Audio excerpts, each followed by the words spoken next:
Hi, it's Friday, it's 3 o'clock. Welcome to Together Unlocked, brought to you as always by Together 2012. We're a disabled led arts organisation based in the main London 2012 host borough of Newham. I'm Ju Gosling, also known as the artist Ju90. I'm the artistic director, and with me today in my Canning Town studio, as always, is our chair, the artist Julie Newman. I'm going to give us some further audio description and tell you why we're dressed up to go out to stay in, as it's a Friday and our regular spot. But first of all, I'm going to go over to the West Midlands. But can I ask you guys first just to adjust your camera? We've got a lot of white space at the top again.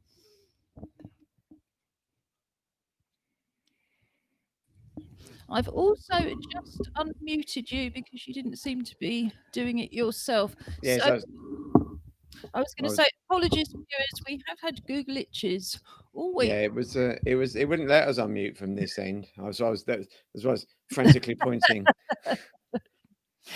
However, in the circumstances, the open broadcast system is a wonderful system. So, guys, who are you? What do you look like? And what are you dressed up to go out to stay and to do? Okay, so hi, I am Robin Surgeonator. I am the business director at Together 2012 and one of the multiple co-hosts of Together Unlocked. Uh, yeah, we are up here in Sutton Coldfield on a somewhat brisker day, considering they've told us it's supposed to be a heat wave coming. It's not got here yet. It was lovely yesterday. Um, so I have grey white hair. I seem to be getting younger because I've got more bits of black appeared in my hair than I had recently, which is a bit weird. That's dark, mate. Thanks, Try washing it. Strawberry Boy. And I am wearing no rimmed black armed glasses. I have blue eyes. I always forget that one. Deep blue eyes. And today I am wearing a very bright orange polo shirt, which on the left even breast says WMESSA, which stands for the West Midlands English Schools Swimming Association, and that's because I'm going to a non-gala this evening. Yeah, hi, I'm Josh Surgeon. I'm also one of the hosts of Together Unlocked, and I'm a PhD student. I have it is blonde. I'm blaming the light that it doesn't look blonde because it looked blonde in the mirror a minute ago. That's swept over. I did try and put it into something that looked remotely like a hairstyle, and then moved, and that ended, and it's now just a kind of mop of flopped over hair. Um, I'm wearing a black hoodie that says Miami Heat in very thick kind of 3D lettering that steps out, and it has a on fire basketball going through a hoop in the middle, which is the hoodie of the Miami Heat, and which is the NBA team that I support because they have made it to the Eastern Conference Finals for the first time in 6 years in the NBA playoffs. So I'm looking forward to supporting that and watching those when that gets on. Brilliant. Thank you, Josh. And we're trying to avoid making comments about how often you look in the mirror. But we did just identify only on Wednesday that the hissing sound that we thought was something technical was some form of hair treatment. I think it's a blonde treatment because we keep saying that from this end, in very warm London, it actually looks ginger. So I'm Ju Gosling. I am dressed up to go out to stay in to watch to BBC Two's Live at Home Festival, which is running all weekend. On a Friday, another of our regular features is Something for the Weekend. So I'm going to tell you more about that festival then. But I am wearing, I think we could do with a bit of help here. I'm not sure whether it's called a tribal bucket hat, but it's one of those hats with a brim that is sort of plonked on your head like a bucket, and it's in shades of black, white, and grey, made somewhere I suspect like Indonesia. I've got a green t-shirt on that says offline and a corduroy patchwork waistcoat in shades of purple, blue, and green.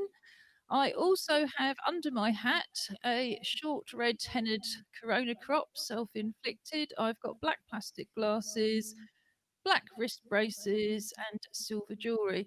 And I've got green eyes, which apparently is very unusual. But however good your vision is, I would be surprised if you could see them on the live stream. Behind us is our Together banner. It's a graffiti type banner that we produced as a group in 2014 with an organisation called Graffiti Life, who ran a wonderful summer workshop for us. On the banner, if you could see it all, are different representations of all the different art forms that our organisation covers. So, photography, filmmaking, dance, drama, street art, carnival art, poetry, visual arts, music, and much, much more. So, we'll be telling you about how you can join in from home with that throughout the course of the show.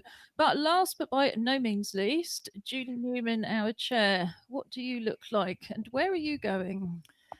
Oh, I don't know what I look like today. I really don't.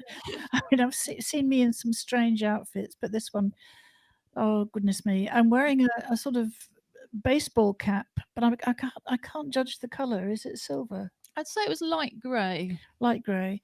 It's got quite a full brim, so the top half of my head is in shade. I've got dark rimmed glasses, and underneath I do actually have hair, which is gold and silver today. Um, I have a white base t-shirt with paint splatters on the shoulders, which looks either as if somebody's upset a paint tin on top of my head, or as if somebody, or a friend of mine actually said he looked like a unicorn had vomited all over me. Sort of like, that's the sort of friends you love, isn't it? I have a silvery, well, it's a pewter bracelet, torque shaped with two little wolf heads, and I have a bronze pendant of two wolves howling at a moonstone. So a very strange assortment of outfits today, but they're there for a purpose, which we'll talk about a bit later on. Well, tell us what you're dressed up to go out to stay in to do. And if, like me, it's another thing that we can look at under something for the weekend, we'll pick it up again later. Okay, doke. I'm going out to the Museum of Modern Art in New York. Uh, I've never been. Well, I don't think I've ever been to New York. Uh, not as other than a small child, I think. Um, but the Museum of Modern Art has got some really interesting, in fact, quite lovely paintings in it. And it's somewhere I've always wanted to go to. It was completed in 1929, about 2 weeks after the Great Depression hit America, hit the States for sure. So the timing was a little bit off, but you could say sort of like probably an understatement, really. But it's got some lovely Matisses. Particularly though the Van Goghs, I really want to see the Van Goghs that they've got there. They've got Starry Night there, which is one of my favourites, and I'd love to see it in real. I remember the first time when I came back to this country that I went to the National Gallery and I walked into a room. No, it would have been the Tate actually, and I walked into a room and it was a room full of Van Goghs, and it took my breath away. I actually had to sit down on one of the benches. I'd only ever seen them in pictures in books previously, and to see the paintings in real life and the size of them and the dynamic, they're very dynamic. Dynamism. That's the one. And it was really stunning. There's something very special about seeing a painting in real life, isn't there? Well, there is, but as we are recommending that you do it virtually, perhaps this is not the time to dwell on it. So you're going to see how we tell us how we can all go along and do that virtually Definitely. later on. Yeah, for I sure. think you look very much like an art tourist, and it's a very many years since I visited New York, but I was fortunate enough to go to MoMA, and I don't think you would have been the slightest bit out of place. I also went to the Guggenheim Museum, which is very, very famous for its architecture. So I found it screamingly funny that the sort of main tourist item I came back with was a snowstorm of the Guggenheim. And you think, there's this wonderful kind of famous architecture, but there's nothing you can't reduce to a snowstorm. So until it eventually gave up the ghost, that was a kind of lovely kind of Christmas thing. I mean, I do know what you mean about Van Gogh. Went to the Van Gogh Museum for a major exhibition in 1990 in Holland, in Amsterdam. And it was the same weekend I sustained a spinal fracture. So I could barely move, but I was booked on this holiday and nobody was diagnosing what had happened. So I just remember being in the most appalling pain, but in front of these incredible canvases. And of course, the pain just made it even more intense. I've still got the catalogues. I obviously didn't carry them back myself. So I kind of went from the museum to the hospital on when I got home. But yes, I mean, there is something very special about it. But the reality is, you can now see so much more online than you ever could have done, and far more than you would ever have had time to go and see in person. So I'll really look forward to hearing more about that. The other thing I should say for anybody who was watching on Wednesdays, yes, it is the same hat that Julie's wearing that I was wearing for a completely different purpose. Julie has still not been home for the last 6 months, although legally we are allowed to bubble. It's proving to be a little bit more difficult in terms of practice. So you're still living with the outfits that you had in March, but at least you won't need any summer clothes soon because the weather is going to change.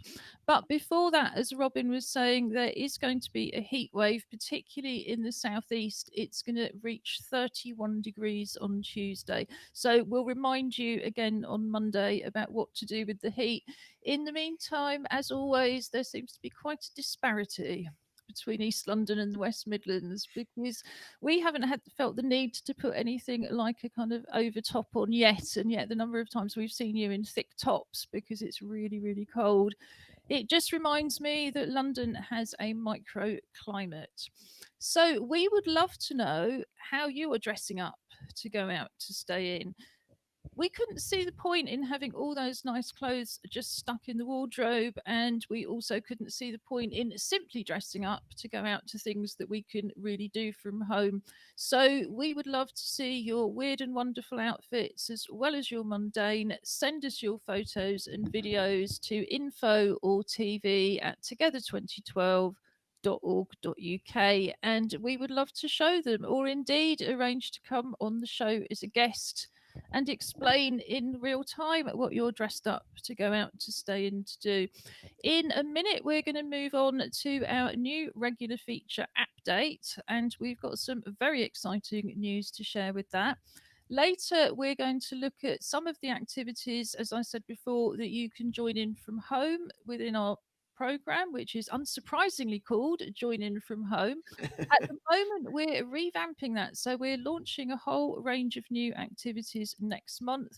If you've got ideas for what you'd like us to do or what you would like to see, again, write to info or TV at together2012.org.uk. Or if you're watching live on YouTube, just use the live chat. Give us some ideas now and we will start reading them out. On a Friday, we finish with a musical performance. So I'm pleased to say Robin will be playing us out. What song have you got for us today, Robin? It's a song called "We Are Children," which was written when Josh was about 5, without putting too negative a spin on it, as a response to the Dunfermline massacre. But it was meant as about that everyone is a child of the world and everyone needs to learn to live together. So that's the message of the song. But I guess the context makes it make sense when you hear the words. Yeah, and I think it's really interesting to hear that. And we might pick up some things around songwriting again later. Have you got anything else to add, anybody, before we move on? I was just going to say, as the resident nerd of the show, remembering way back to A-level biology, I think it's about 2% of the world population have green eyes. Oh, well, that's me. Yes, in response to your description, trying to remember my genetics that we did it. Yeah, I think it's about 2%. So very rare. I'll add that to my list of minorities I can represent. I find myself in the room and I go, okay, so I'm the only this. Oh, that's convenient for everybody, isn't it? So, okay, another minority green. How fantastic is that? Julie, what did you want to add? I just wanted to say before we go on, without really meaning to dwell on it, it's the anniversary of 9/11, and I just think we need to just mention it. It was a desperately terrible, sad thing to have happened 19 years ago, and this year, because of the pandemic, they won't be lighting the beacons, the laser lights. Um, I think obviously the Americans will be doing something, and certainly the New Yorkers will. But as a whole, it is a day of memorial. But just to mention it, really. I think that's really important. And of course, it affected, I forget how many cities as well as New York, but New York has had such a terrible time over the last 6 months that I think, particularly as Londoners, and as somebody who's got friends in New York and we have artists we work with who are based in New York, yes, I mean, I think thank you for that, Julie. I think that, absolutely needed to be said. It for those of us who are much older, it doesn't even seem like that long. It seems very, very recent indeed. So again, yes, thank you for that. And yeah, just spare the time to just think about the people, because we know, with all these extra bereavements as well, it must be very, very difficult for people who've had post-traumatic stress disorder. So many things must be coming back just at the time when they can't get together. But moving on to Update. Update is our new regular feature about the NHS app and everything else that is app related. So we will be continuing this feature on a Monday, even after the app has been rolled out nationwide. In the meantime, it is still being tested. We have direct contact with the NHS executive team who are leading the pilot and doing the app. So your feedback really, really matters to us. You don't have to be in Newham, but if you are in Newham, please download the app and tell us, what did you find easy? What did you find difficult? What did you find confusing? Were there some things that didn't make sense to you at all? Are there things you would also like to see the app do before it's rolled out nationally, and so on and so forth? But if you're not in Newham, just tell us generally what makes an app accessible to you, what makes it fun, what makes you kind of continue to use it after a certain point of time. And more broadly, in this, our digital year as an organisation, what are your favourite apps relating to the arts? We've been discussing quite a number, and I'm sure we will continue to do so. But first, the government announced just over 2 hours ago that the app is going to be rolled out in England and Wales from the 24th of September. And I'm going to have to double check in a minute exactly which day of the week that is. Well, I won't assume anything. Otherwise, I would have assumed it would have been a Monday. Exactly. So, anyway, that I think is really exciting news, because it also shows how well the trial is going. And I think that's a really important thing for anybody out there who's been supporting the NHS pilot to remember. This is really good news, and this is thanks to all of you. But we need far more people to get involved. I know the other news that's been announced is additional lockdown restrictions in your area. It won't reach as far as you, or will it? Well, I guess let's make sense of this. Sorry, that was a very bad beginning of a sentence. Firstly, I think round of applause to everyone in Newham and those helping the testing of the app. In fact, I had a software update on my phone which specifically told me that it now includes the capacity to work with the app, which is really good. Yeah, we kind of, there was a news buzz that came around Birmingham only about 45 minutes ago, maybe an hour, to say that there'd been a meeting of local council leaders, so like the different boroughs, which is so Birmingham, it counts as one as far as this is concerned. So Birmingham and Sandwell and Solihull have been told that as of Tuesday, then there will be additional lockdown restrictions. But as yet, nothing actually said what that is, other than households won't be able to mix together, but nothing about pubs or sports clubs or controlled activities or any yet. I mean, so it's kind of watch this space. I mean, we know that like the figure for Birmingham is up to 85.4 per 100,000 people. It's 32 last week. Yeah, which is almost a threefold rise in a week. So it's pretty scary, really. I mean, and it's weird, and I think that what's so confusing is that you can look at a localized map of Birmingham, which then does break the area into council wards, and you can see that there are areas that still have absolutely no cases, and other areas that take up the majority of it. But I guess that in somewhere like a mix of Sandwell, Birmingham, and Solihull, there is so much cross town traffic. If anybody needs to listen to a Jimi Hendrix song, that's a good one. Um, yeah, but I think that may well be that the lockdown may spread across the entirety of the kind of what they'll call the conurbation. Um, And this is where I get really I expose my London centricity. But where is Sutton Coldfield within these boroughs? okay, so Sutton Coldfield is actually on the northeast tip of Birmingham. So if you look at a map of Birmingham, the top right hand corner of that kind of squidgy blob in the middle is where Sutton Coldfield is. Just outside us, I mean, probably less than a mile, is Staffordshire and North Warwickshire, which probably aren't going to be in lockdown, but that's where it goes. But so we are really on that edge of where we are, and but you've only sort of, it's not that far across town. Birmingham is probably only 20 miles wide, from corner to corner. But there are so many small little towns, and I guess just like London, Birmingham, and then add in Solihull and Sandwell, are loads and loads of what were little towns or villages that got bigger and bigger until they all blobbed into one, mushed together. yeah, they one big area that is almost, I think it's almost divvied up because it's easy to be able to work out how to fund it and do bin collections and deliver letters. And of course, that's really important too.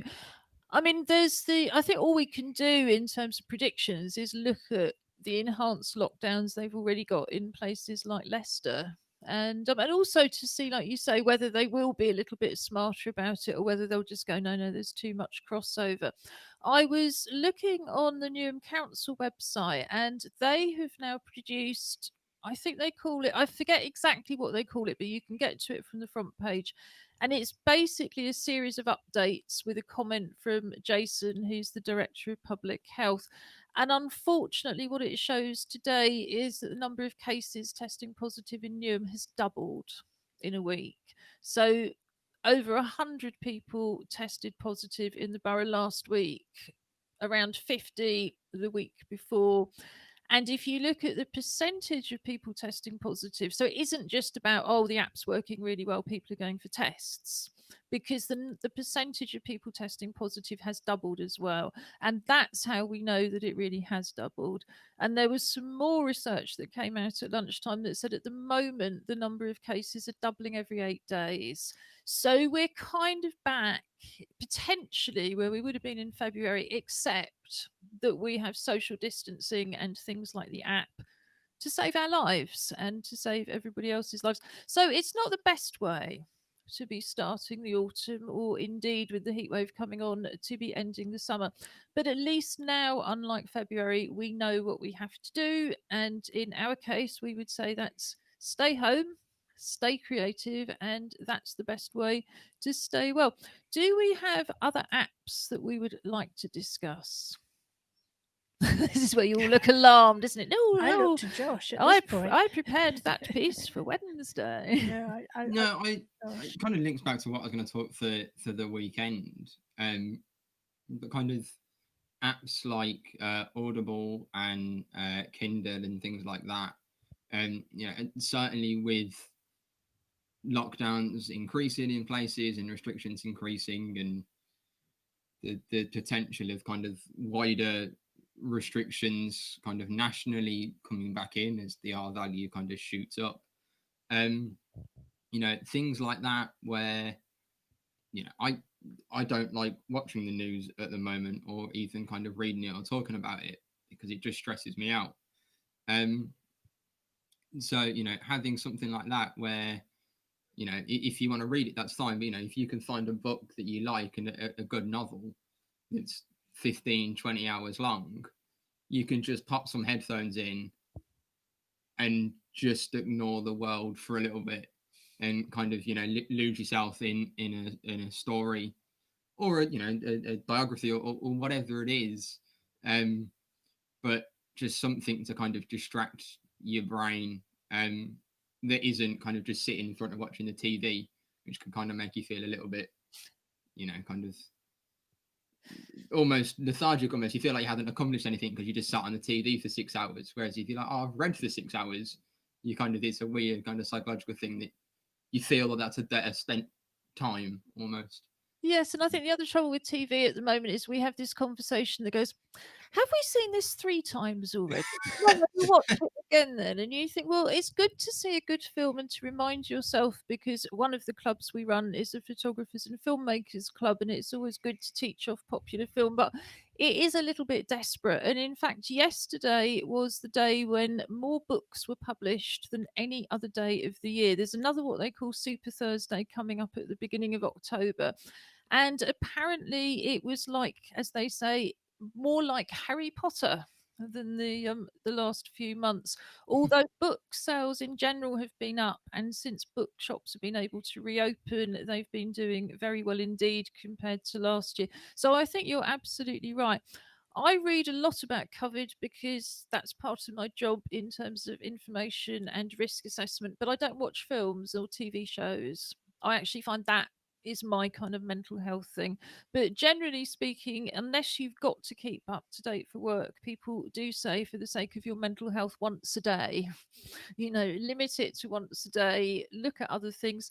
There's so little else being reported, and it's not that other things aren't happening, but I think if it's not being reported, then a good book, whether that's fiction or non-fiction. I have in another life a small press publishing company, and I've had that for goodness, I think 25 years. Isn't that a long time? But one of the things that I find is that most of my sales now are for the Kindle app rather than print books. And the Kindle app is a wonderful app because you can put it on anything. So people think you need a Kindle to run a Kindle app. You don't. Any phone, any tablet, however cheap, any computer.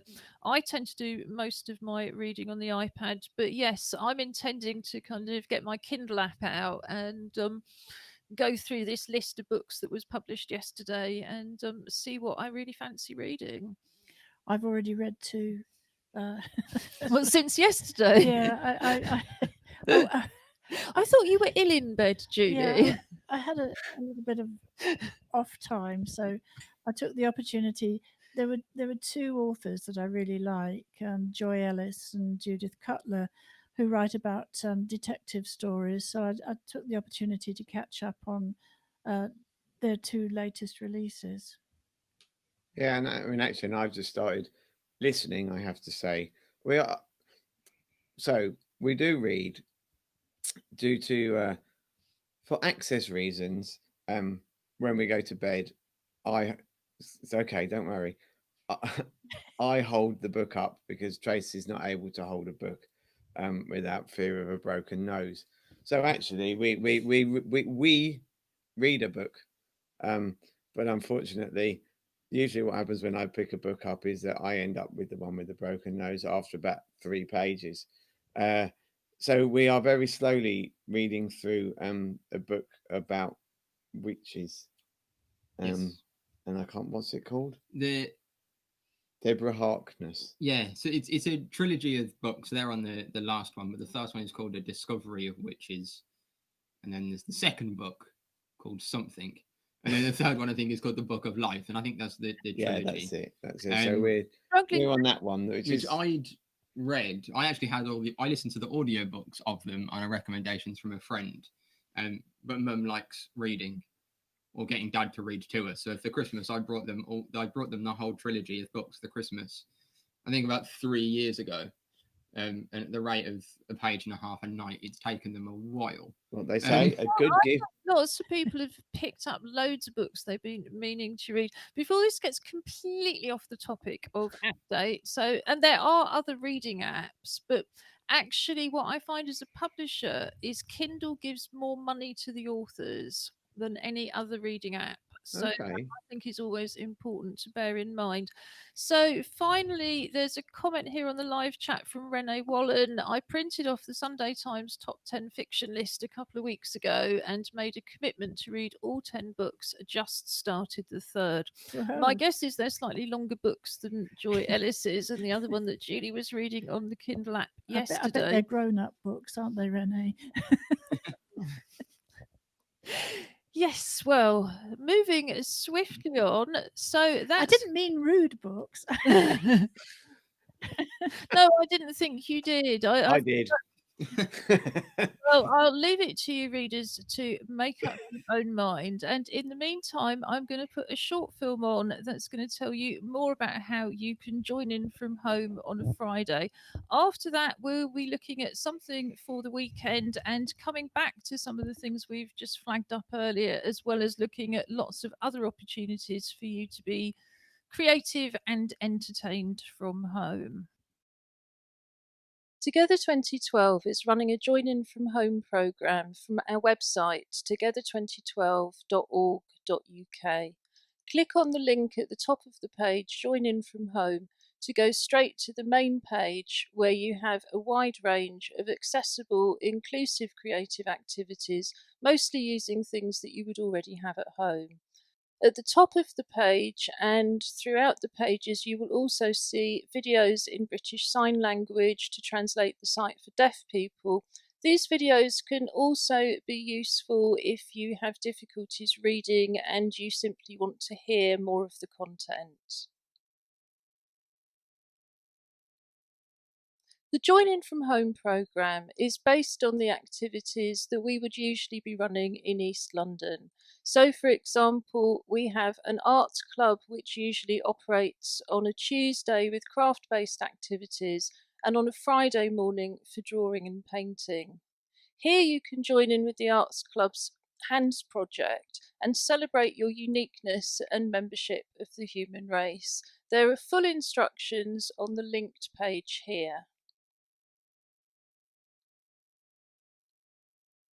But essentially, we invite you to draw around your hand on a piece of card. It could be an old cereal packet. Cut the shape out, turn it over, and decorate it with anything you would like to do. It could be paints, crayons, glitter, collage, beads, leaves, anything you can think of.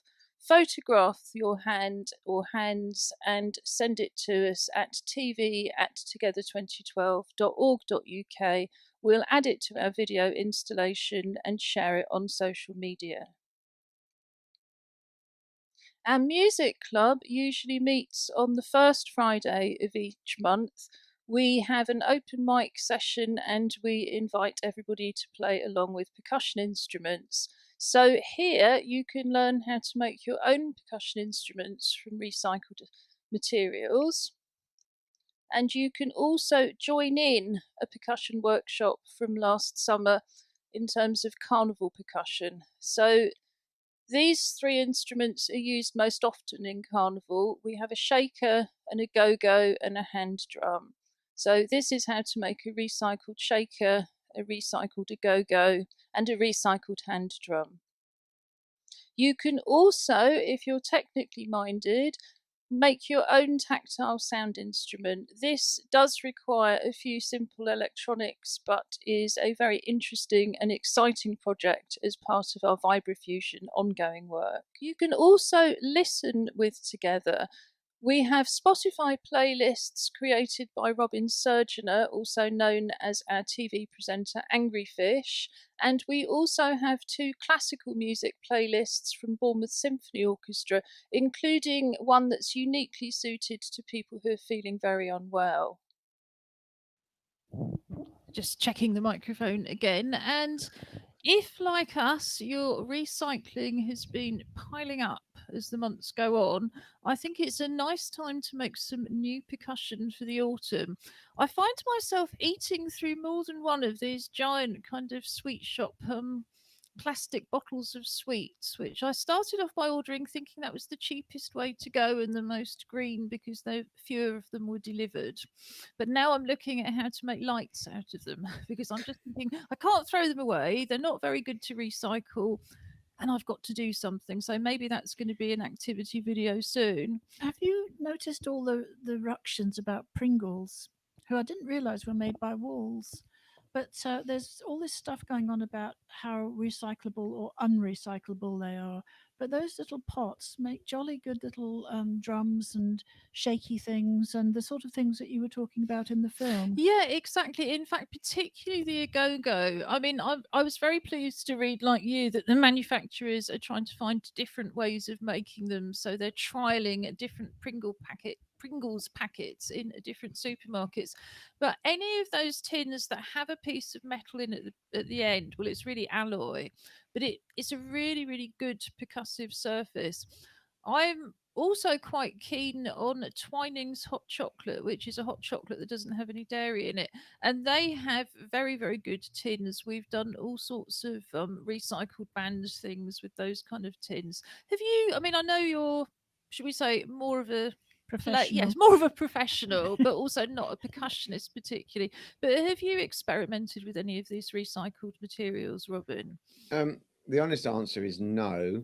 Not certainly not specifically.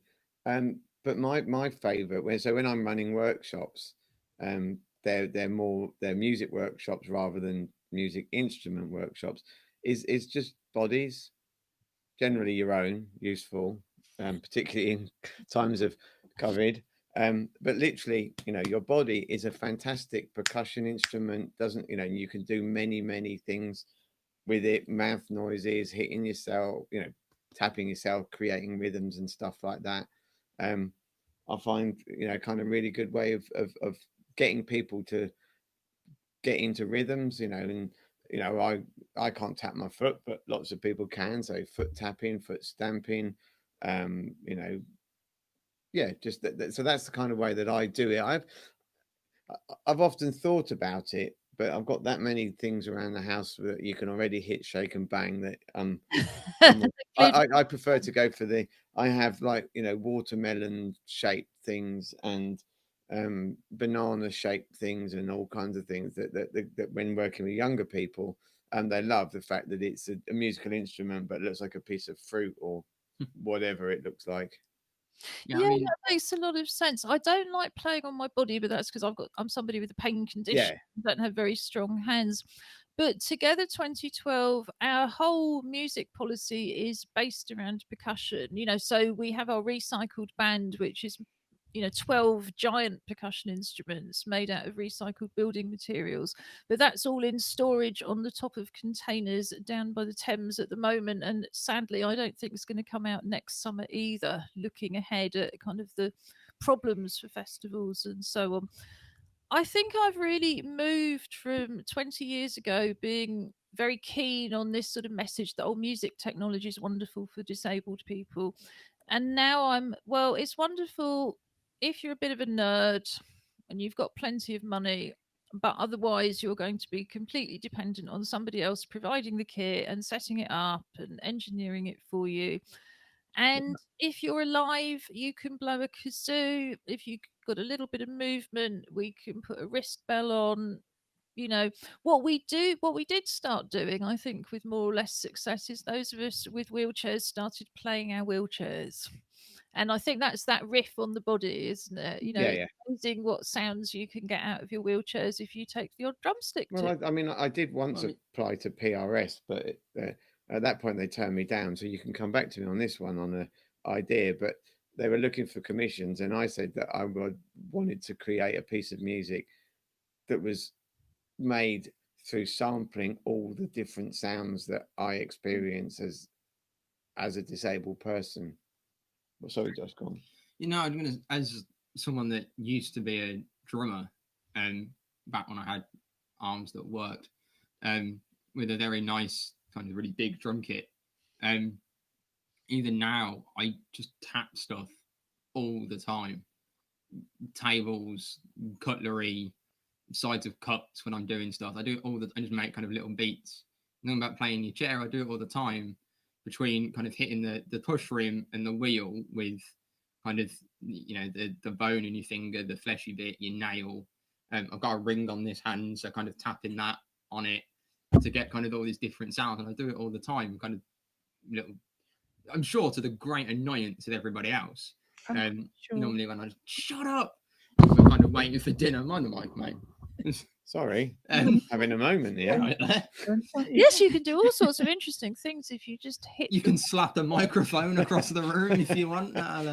Sorry, listeners. This is where I come back full circle and say, if you're already a trained musician and if you're a bit of a nerd, then, also speaking as somebody who can't hit a conventional drum, there's an awful lot you can do with programming, including, of course, playing instruments and taking the samples, but also just using sample instruments. And yes, I mean, one of our associate companies is a wheelchair dance company called Folk in Motion. We might even talk a bit more about Folk in Motion on Monday, but I program all of the music for that. And there is something quite powerful about being able to control an unlimited number of instruments and get them all to do exactly what you want, which is, but I also have quite a big percussion collection of things that don't require a lot of strength and aren't going to hurt very much to play. So, yes, I think this week. And are you able to reach it, Julie?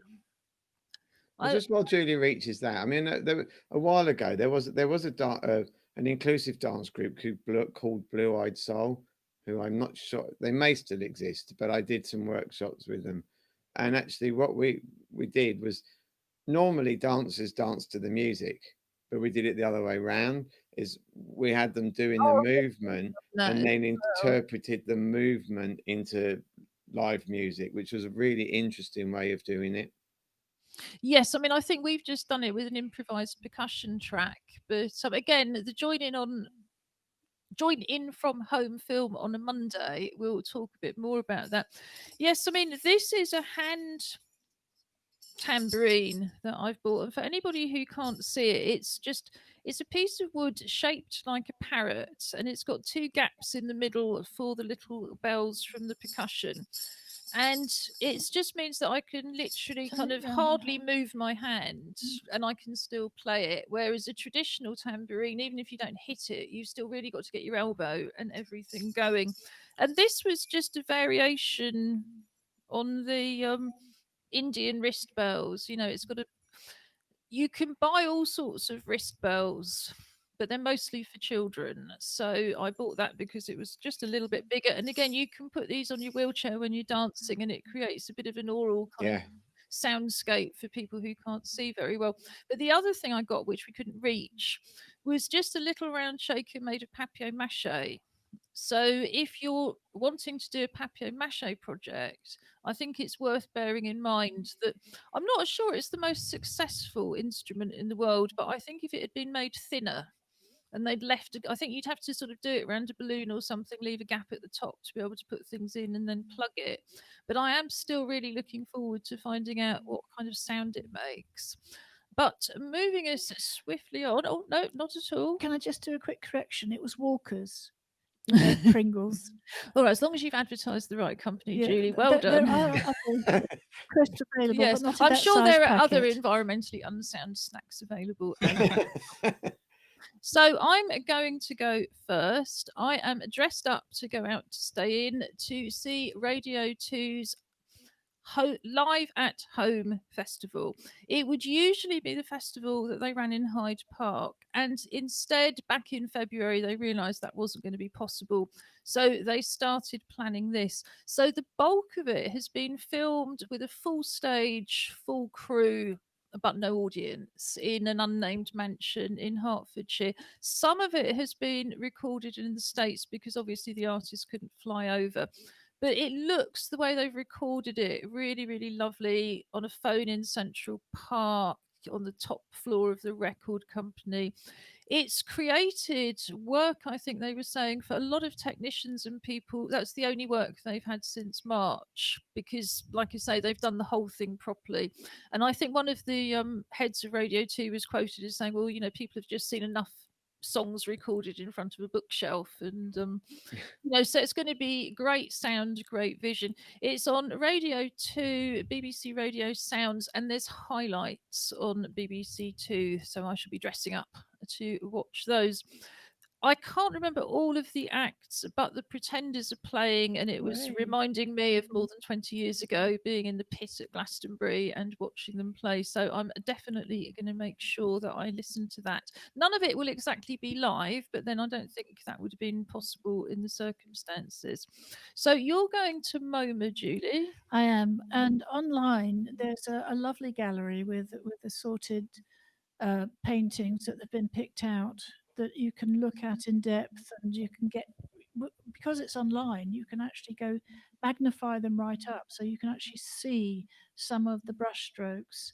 Um, as I said, I'm very fond of Van Gogh, actually since I was a kid, but Chagall as well. I'm hoping to see some Chagall, but generally, I just want to explore the website. I think it'll be a lot of fun. Additionally, we're talking about the weekend, are we? Suddenly thought, this is where I was going. I don't know. You're at the weekend already. I'm at the weekend. Yes, I am. I'm going to watch the box set of Battlestar Galactica on the BBC iPlayer. I love that series. I just think it's wonderful. It's a remake of the. I remember the original series in 1978. It's a remake of that from 2004. And it's got the first 4 seasons, so I'm going to really enjoy that. Those nights when I can't sleep, I'm just going to pull it up on the iPlayer and have a little squint at it. Great. And I should have said before, we have a highlights and links page on the website.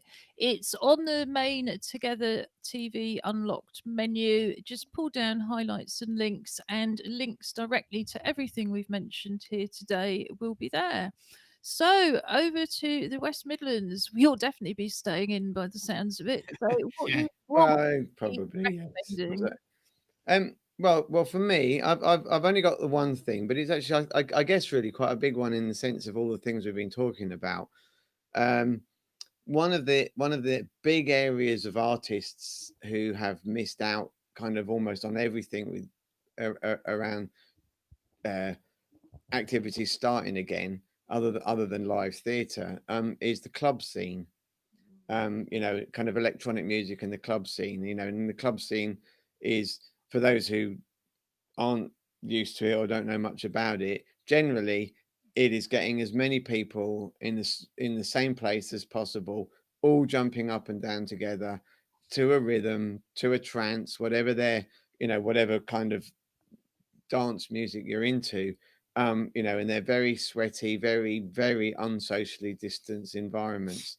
So, other than a very small number of places where they're running what would be all-nighters now between like 12 and 10 in the 12 in lunchtime and 10 at night, on people sat on stools and they can jiggle on their stool, it hasn't happened, except for those people that have actually been able to use their skills and go online.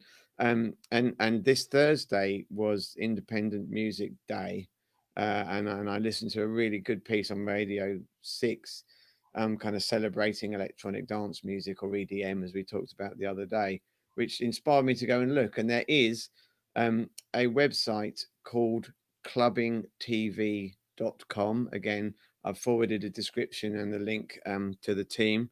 But essentially, this is both got lots of recorded sets done by, you know, the club DJs, and a lot of them doing them in the clubs that they would have been doing them in, because, you know, a lot of the DJs and stuff own the clubs or have got residencies, and so they're kind of in situ. And interestingly, there's a lot of club DJs are women, and looking at the kind of host of stuff, and I just thought that was really interesting, that, you know, that we all know there is a predominance of men in rock bands. Actually, there's you know, of the pictures and names that were listed, of those I understood the names, not always obvious by the name, but certainly the photos of the DJs doing their sets, there was a real good predominance of female DJs, I which think is that's good. Yeah, and And I think the whole thing sounds excellent. I know a few weeks ago, one of the things we recommended was Black Pride, and a lot of that was streamed again from an empty theatre, or people had recorded, you know, or live streamed from other venues. And of course, then you've got the lighting and everything else. I mean, we didn't talk about it on app date, but I think the picture for so many artists has become even more complicated with this rule of six. You know, because if you're a band with more than six people, or you need those technicians just in order to rehearse. I'm going to catch up with one of my assistants who had her first rehearsals this week for 6 months, and they'd found a socially distanced venue. I suspect what she's going to say to me is it's going to be the first and last rehearsal, because, again, there doesn't seem to be any kind of there doesn't seem as yet to be any advice for community organisations, libraries, neighbourhood centres. It all seems to be, if you're not a business, you know, you can go and work there, but if you want to actually go there as a group or as an audience, then again, I think it's where it comes back to the bigger activities. If you're licensed and you do a risk assessment, there's no problem. But of course, so much of what people do from day to day, informal groups that may not even have their own bank account, and that, of course, is going to fall at the wayside. And it's very difficult to see with bands unless they're going in and getting a venue to open up for them specially and risk assessing and spending a fortune. I think rehearsals may have just been put on hold for the winter. But I absolutely agree. I mean, I think the nightclubbing scene, and, you know, particularly as someone who's also a co-chair of Regard, the National LGBTQI plus disabled people's organisation, clubs are also really important social spaces for people. But at least we can hear the music this way, which has got to be something. I bet, Josh, you've got something to say about that, haven't you? Yeah. Oh yeah, I'd both love to be able to go to a good dance party, and I really don't want to go out at the same time. In terms of something for the weekend, I had a couple of kind of sport ones that I'll quickly get through because I want to mention something before we finish. It's the US Open finals this weekend. That's all streamed on Amazon. So the wheelchair finals, men's and women's finals. So I'm looking forward to watching that. There's the Formula One this weekend. And I'm going to try and look at doing some virtual board games as well, which I'll feedback on Wednesday on for our gaming and sport section. But I want to talk kind of briefly before Robin goes into the song, because it kind of it fits into it. You can do a virtual tour of the 9/11 memorial. It's $25, which is about £19.50, which I know might be kind of quite expensive for some people, but that money does go to kind of upkeeping the memorial. But having actually been to the memorial in New York, it's such a simple design in the architecture, but it is so powerful. And kind of being there with friends that are from New York, I almost felt like I shouldn't be there. It was really weird. I've been to lots of kind of memorials and kind of war memorials on things around the world, but the only time I ever felt like I did in New York was when I visited Auschwitz a few years ago. And you kind of get this sense that it needs to be remembered and it should be there, but we shouldn't. And yeah, if you have the opportunity to go, I would recommend it, because yeah, it's such a powerful place to be. And I think it's never been more important, looking back, to just be reminded that every life matters. You know, in this context, every life matters. What we're doing as a community, by social distancing, by following the rule of six, by installing the app, is saying these lives are precious. Nobody should die before they have to. The dance parties can wait, the museum tours can wait, our live events can wait, but you know, we need to be protecting people. And I think the other fact that came out today was that infection rates are not rising amongst the shielding group, which of course all of us are part of, but we don't really want to be shielding longer than we have to. So please do think about us. So that's lots of great things to do at the weekend, including our very own Join In From Home programme. For other ideas, just visit our website www.together2012.org.uk. On Monday, we'll be back at 3 o'clock with our update, a guest interview, and much, much more. But in the meantime, have a great weekend. Bye bye. See ya. Okay, people. So just going on from that, this song called "We Are Children" is just about celebrating everybody's lives.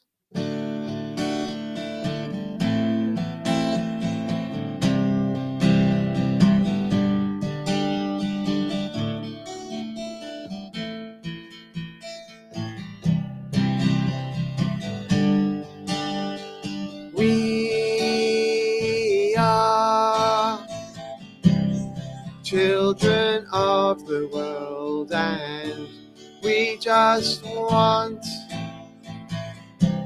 to live together. We are children of the world, and we just love to love each other.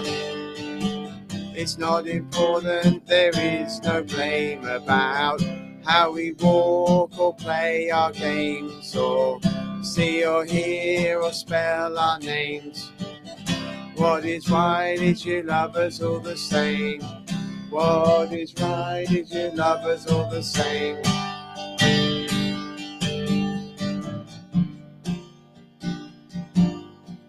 There are people who don't understand, but we know better, and we can live hand in hand, in hand in hand.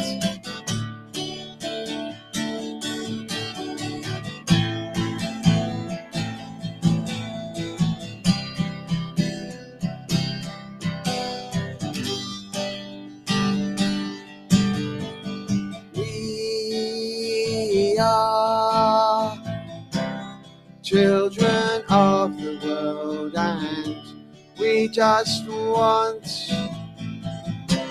to live together.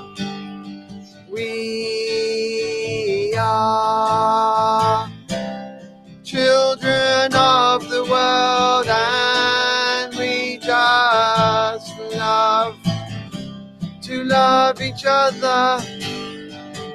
It's not important, there is no blame about how we walk or play our games, or see or hear or spell our names.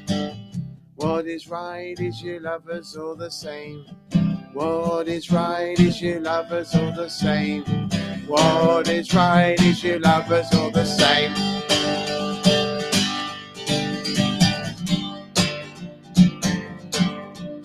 There are people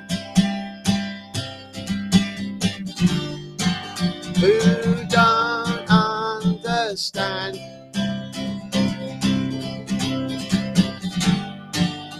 but we know better,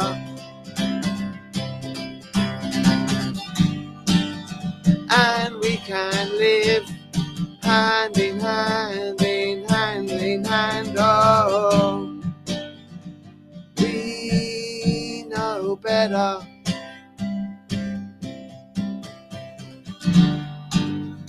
And we can live hand in hand, in hand, in hand, in hand. Have a lovely weekend. Make sure you care for somebody else.